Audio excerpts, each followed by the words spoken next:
নমস্কার বন্ধুরা, আমার ছোট্ট ইউটিউব চ্যানেল আমি দিবাকর পড়িয়া।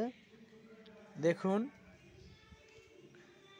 এই টবগুলো দেখতে পাচ্ছেন, এই টবগুলো নিজে হাতে বানানো, আর এই গাছগুলো কিনে নিয়ে এসে লাগানো আছে। কি সুন্দর হয়েছে। এই একটা টবের দাম 600 টাকা করে, কিন্তু আমি নিজে এখানে ছাঁচ নিজে হাতে বানিয়ে এই টবগুলো বানিয়েছি। বানানোর পর এই সুন্দর সুন্দর ঝাউ গাছ লাগিয়েছি। দেখুন বিভিন্ন রকমের ঝাউ গাছ লাগানো আছে। আর এটা হচ্ছে আমাদের স্বভূমি গেস্ট হাউস ফ্রম ঝড়খালি। এখানে সুন্দর ট্যুরের ব্যবস্থা আছে, প্যাকেজ ট্যুরও করানো হয়। খাওয়া দাওয়া সব নিজস্ব কিচেন, রুম, বোর্ড সব কিছু ধরে। আর এক ধরনের গাছ দেখুন,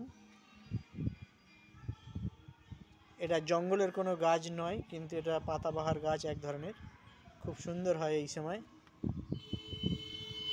আপনারা এই টবগুলো বানাতে পারেন ঘরে বসে, আর সুন্দর সুন্দর গাছপালা ঘরে লাগাতে পারেন, খুব ভালো হয়। এই দেখুন এই টবগুলো খুব সুন্দর লাগছে। আরেকটা জিনিস দেখাই, টগর ফুলের গাছ। এই দেখুন টগর ফুলের গাছ, ছোট্ট একটা ডাল নিয়ে এসে আমি বসিয়ে দিয়েছিলাম, আর তার থেকে কী সুন্দর গাছ হয়েছে। আর এগুলোকে, গাছটা ঝাঁকড়া হচ্ছে না বলে এই দেখুন ডালগুলোকে আমি মোচড় দিয়ে আর টান করে বেঁধে দিয়েছি। এবারে এখান থেকে কলি ছাড়বে, আর এখান থেকে গাছটা ঝাঁকড়া হবে এবং ফুল হবে। এই গাছটাকে আমি বেঁধে দিয়েছি নিচু করে। এই দেখুন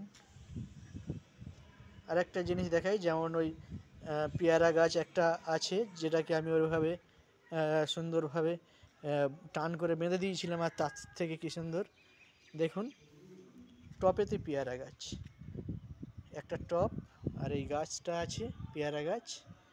দেখুন দড়ি দিয়ে কীভাবে টান টান করে বেঁধে দিয়েছি, দেওয়ার পর এই পাতাগুলো ছেড়েছে, এটা ঝাঁকড়া হয়ে যাবে। ফল না হলেও দেখতে খুব সুন্দর লাগবে, এই গাছটা খুব সুন্দর লাগবে। দেখুন হ্যাভি সুন্দর। থ্যাংক ইউ, আজ এই পর্যন্ত।